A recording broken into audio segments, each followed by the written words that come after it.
Introduction. Whether it be the world of pop music, films and TV, sport, business, publishing, or whatever, we are living in an age of the big and successful, especially in terms of money. An age where the big and successful, especially in terms of money, is best.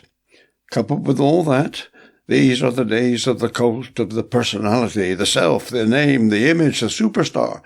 Millions hang on what the celebrity is prepared to say about anything and everything. They treat the words of the star or the name as little short of oracular. Such is the world we live in. And nowhere is this more evident than in Christendom, not least in evangelical Christendom. Worst of all, this celebrity craze is not unknown in the matter of preaching. That's my contention. And this book is my mite cast into the scale of protest. Oh yes, evangelicals are implicated. Big and successful is best in evangelical Christendom. Christendom has its names, especially in these internet days. Evangelical religion has and loves its galaxy of preaching personalities, its successes, its stars.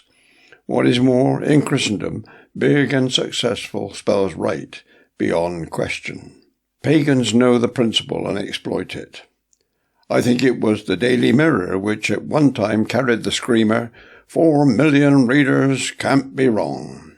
And all this is being played out among evangelicals today. 250,000 likes in 2 days on some social media platform must make it right, mustn't they? The medieval Roman Church certainly cottoned on to the power of bigness and knew how to exploit it. Take the Norman conquest. Witness the cathedrals the victors erected, symbols of the money-spinning empires which the conqueror or his descendants doled out as perks for their favoured acolytes, thus turning them into episcopal despots, fully kitted out in ermine, with well-lined pockets and well-filled stomachs. Their cathedrals were built to let the local population, in England the Saxons, know, and know in no uncertain terms, who was boss from now on, the Normans. Those massive, and it has to be admitted, impressive, overwhelming stone structures, sacred houses of God, were loaded with the mysticism of religious symbolism, aping the Old Covenant, linking it with paganism. They were in fact built to display the political, military, and religious power of the ruling dynasty. While most of the peasants couldn't read in the normal sense, they could only too easily read their serfdom written in stone. In Norwich, for instance, the Normans made sure the locals got the message. The conquerors erected both a castle and a cathedral, enforcing the concept of an all-embracing state church invested with might and numinous religion, power in the raw. And all-dominant Rome, through the state, exercised it with a will. Countless millions of men and women were born, eked out a pitiful existence, died and plunged into a lost eternity in utter ignorance, utterly cowed into blind, superstitious submission by a dominant aura of mystical authority, which the Roman Mother Church exuded through the power of the state. Witness Rome, Christmas Day, 800. Pope Leo III's crowning of Charlemagne signalled the rise of the power of popery over kings. And the High Middle Ages proved that even sovereigns were not exempt from having to bow to Roman dominion. Witness Henry IV, who in the 11th century was, so it is said, kept standing in the snow until Pope Gregory VII deigned to grant him an audience. Power play in the raw. But then came the Reformation. All was changed. Or was it? Alas, no.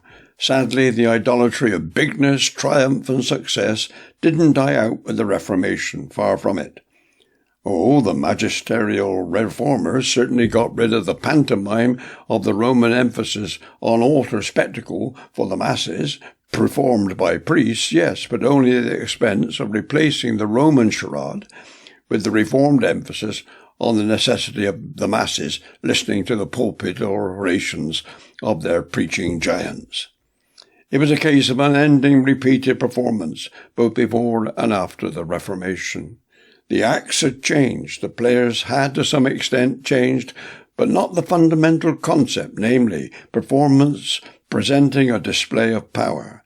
And this, of course, led to and encouraged the idea of bigness, success, and stardom. Sacramental power with wafering cup, stage managed by a priest duly shrouded in sacral vestments, have been replaced by pulpit with a modified sacramental power exercised by a presbyter, or his equivalent, decked in his Geneva gown. Magic was still in the air.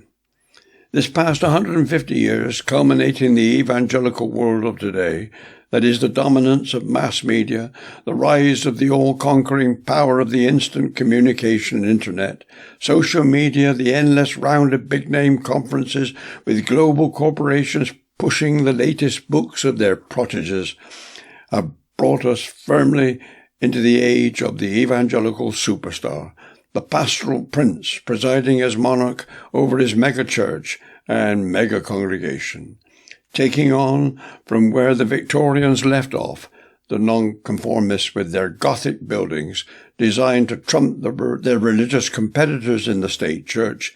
Modern evangelicals have improved on the Victorians, so-called improved.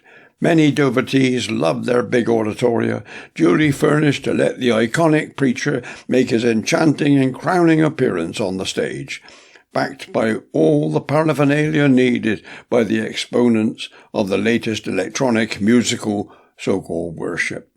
What a glittering galaxy of success we have constructed, both metaphorically and under specially cleverly cited and manipulated lighting, literally. The drive to make a name for oneself, to carve out a legacy, is a danger for every believer who ventures into the public square. And this drive can have a devastating effect on the message the believer conveys. Let me illustrate from the world of politics. Winston Churchill, in his record of the Second World War, devastatingly exposed the way in which the UK political leaders failed in their approach to Adolf Hitler in the 1930s. But in so doing, he omitted to acknowledge how his own political decisions as War Minister, Air Minister, and Chancellor of the Exchequer, taken in the 1920s, had crucially paralysed UK defences. Not only that, and here's the point, Churchill had made those critical and reckless decisions because at the time he was seeking to make a name for himself. All this, with the dominance of the Internet, serves as a standing warning to us today. The New Covenant is the very opposite, absolutely so. Religious power, the cult of the superstar preacher, an emphasis on buildings and money, and above all, man, is, I say, unknown in the New Covenant. Indeed, our present love affair with stardom is not only foreign to Scripture, especially the New Covenant, it is anathema to it. The principles of the New Covenant, I repeat, demand the very opposite. Weakness is the word. Contrary to Scripture? Yes, indeed. Take the Old Covenant for a start. Human help is worthless. It is better to take refuge in the Lord than to trust in man. It is better to take refuge in the Lord than to trust in princes. O Lord, what is man that you regard him, or the Son of Man that you think of him?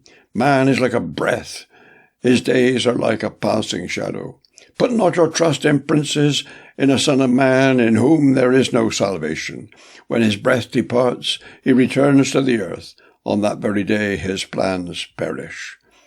Surely the idolatrous commotion on the hills and mountains is a deception. Surely in the Lord our God, and only in him, is the salvation of Israel. Israel was told explicitly to put no trust in men, not even in princes. Why ever not? Princes are men of splendor, wealth, weight, and power, are they not? They have influence, exactly. Especially in the days when the above words were first written. Worldly wise it might be to trust in such princes, but Israel had to repudiate such a course. In the New Covenant, likewise, take Peter's visit to Cornelius. Note how he stoutly refused any adulation. When Peter entered the house, Cornelius met him and fell down at his feet and worshipped him. But Peter lifted him up, saying, "Stand up, I too am a man."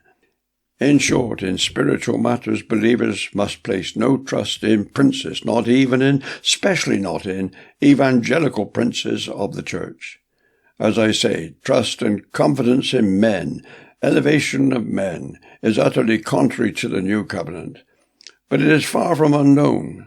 Take the way evangelicals get round Christ's explicit proscription of the use of titles. Worldly power and spiritual power are mutually exclusive.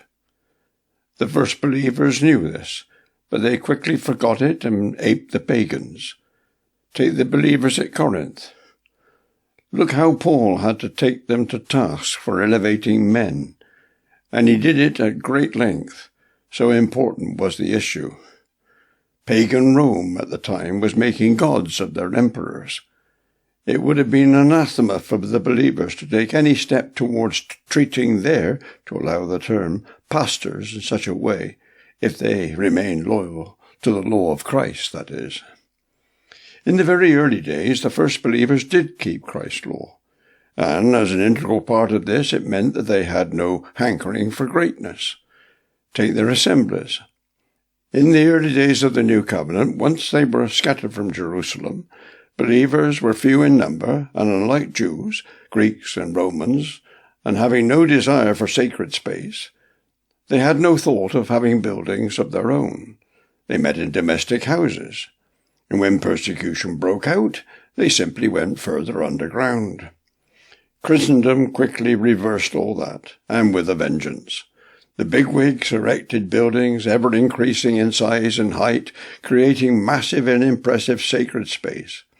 They broke down the barrier, the separation, the demarcation that ought to exist between believers and the world, thus promoting the idea of inclusive bigness. Today, it goes without saying, Christendom's version of the ecclesia, if it can still be called such, where is the called outness today, is the absolute norm for the vast majority of believers. If anyone questions it, he is dismissed out of hand as a crank, or if he's in the USA or Canada, a kook. I can hear it. Weakness, what's that? Inadequacy, frailty, vulnerability, helplessness. That's the last thing we want. Success is the watchword. Achievement, triumph, stardom, glitter. We want winners. We want an image that will sell. We are competing in the marketplace. Success is key. We want the critical mass. We must have it. People are attracted to a going concern. The modern evangelical church and its ministry and its ministers have far more to do with a business model than the new covenant. Hence the scramble for success.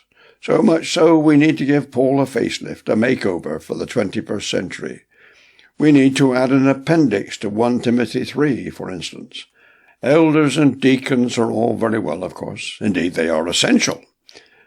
But churches now need serious guidance on how to select his up-front lead pastor, all the other barrage of pastors of this and that, its worship directors, its bookkeepers, personnel managers, hospitality and entertainment entrepreneurs, IT whiz-kids, electronic and audio nerds, civil engineers, and clerks of works capable of managing a vast campus of buildings, legal high-flyers and clever accountants who can handle tricky relations with the state in order to maintain, expand, and fully exploit financially advantageous tax exemption schemes, and so on. Above all, we need a PR guru. Let's not be mealy-mouthed about it. Money is never far below the surface, if that. Rome has over the centuries developed its well-oiled machinery for prizing the pennies and pounds or dollars out of the pockets of the faithful. Modern evangelicals are no slouches. Tithe is a key word in many a Christendom church. Donate is a key word on many an evangelical website. Christendom, including evangelical Christendom, knows how to use such red button words and use them to advantage. 70 years ago, I recall a spiritual which was doing the rounds. The gospel trains are leaving. Get on board, get on board. Today, the words need an adjustment. The gravy or popularity chains are leaving. Get on board, get on board. All this has all the marks, the stench of the South Sea bubble of 1720, or the dot-com boom and bust at the start of the 21st century, or any other of the countless scams that have been foisted and are still being foisted on the gullible. I fear the modern evangelical world is proving itself to be woefully unprepared to withstand the attraction, so-called, of digital Christendom and hold itself clear of them.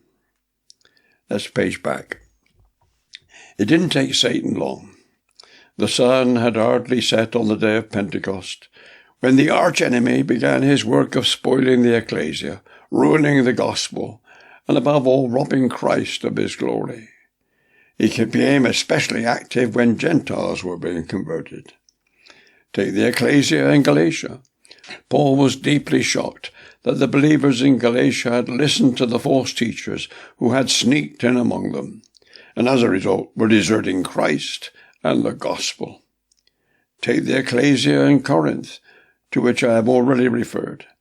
Seemingly unimpressed by what we now know as his first letter, the Corinthians moved on.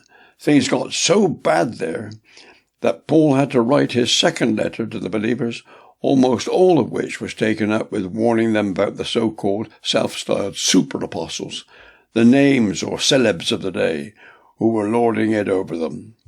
Peter in his second letter and John in his first also entered the fray.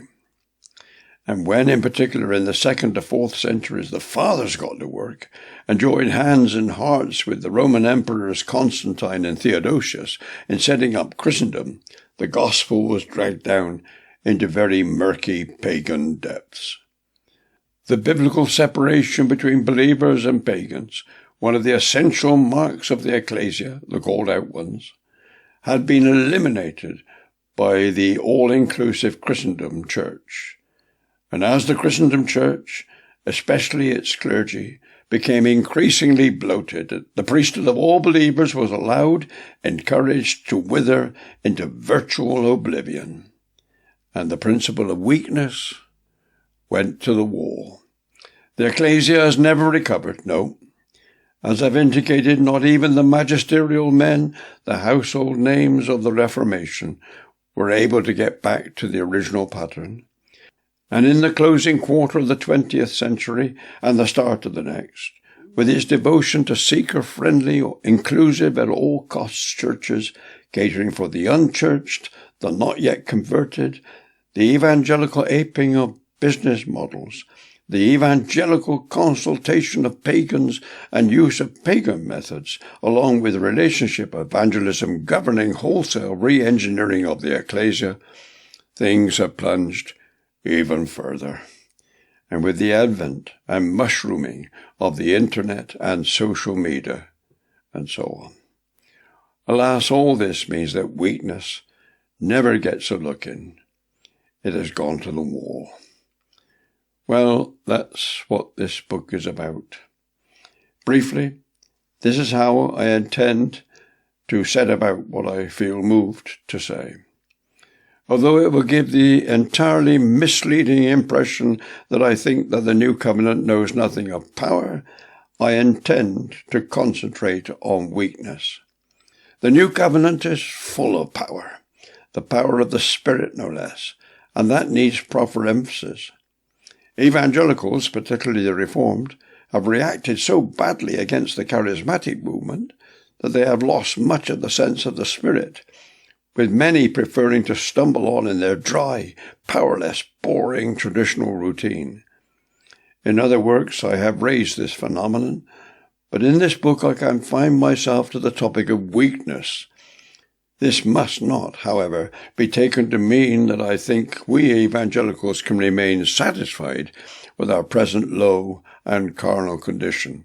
The need for power, spiritual power, is as pressing as ever it was. But it's weakness that is my concern at this time. Weakness, then. When Paul dealt with the false brothers, the pseudo-Delphoi, and their teaching, he set out the principles which should have stopped the rot once and for all. Indeed, if believers had kept to the principles of the new covenant laid out in the post-Pentecost scriptures, Christendom would never have been thought of.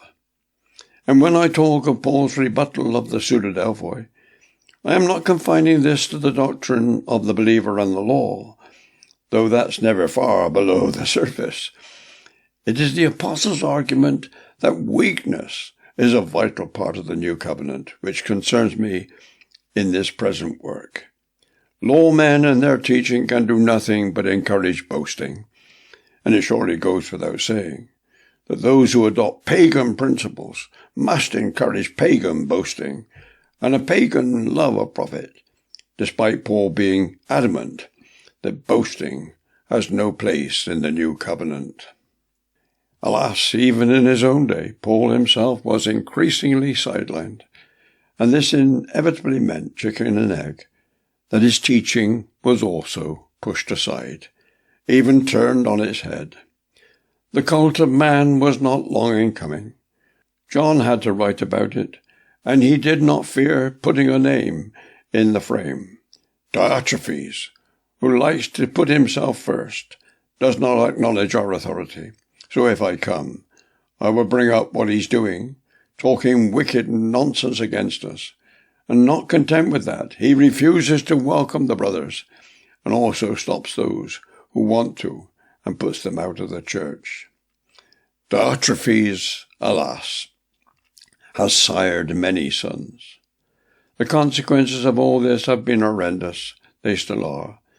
And one of the saddest things of the whole affair is that Christendom has come to play such a dominant role in society in general, and in the ecclesia in particular, that, as I've already noted, if any believer dares question the monstrosities thought and practice, he is immediately dismissed as a crank or worse. Christendom rules, okay? The question is, where is it taking us? One thing is certain: Christendom will never encourage weakness. But what does Scripture teach?